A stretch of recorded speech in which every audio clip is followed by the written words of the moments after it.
कई बार हम परिस्थितियों के कारण या फिर भावनाओं में बहकर कुछ ऐसे फैसले कर देते हैं जिससे हमारा कर्म प्रभावित होता है। आपको कर्म क्यों करना चाहिए?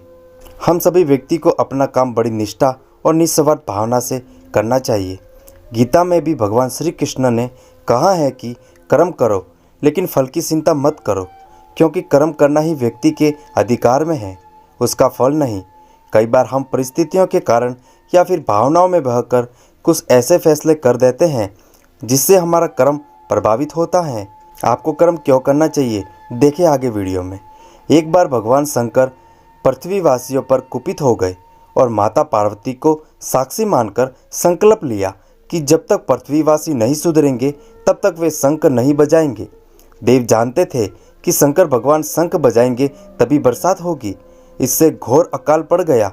पानी की एक बूंद तक नहीं बरसी। धरती पर त्राहिमाम मच गया।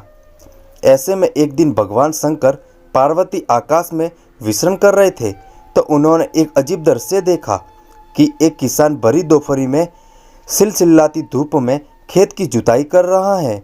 पसीने में नहाया मगर अपनी धुन में बहुत मगन। जमीन पत्थर की तरह सख्त हो गई थी, फिर भी वह जी जोड़ मेहनत कर रहा था। उसकी आंखों में आत्मविश्वास था और उसके पसीने की बूंदों से उम्मीद टपक रही थी।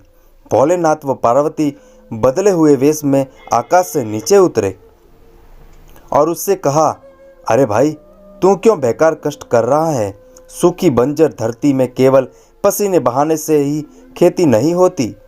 किसान ने हल चलाते चलाते ही जवाब दिया, हाँ बिल्कुल ठीक कह रहे हैं श्रीमान, मगर हल चलने का गुण भूल न जाऊं इसलिए मैं हर साल पूरी लगन के साथ जुताई करता हूँ। जुताई करना भूल गया तो केवल वर्षा से खेती ही हो सकेगी क्या? मेहनत का अपना ही परम आनंद है। मैं लोभ के लिए खेती नहीं करता। किसान की बात सुनकर महादेव को भी लगा कि मैं भी तो परम आनंद की अनुभूति के लिए ही शंख बजाता हूँ।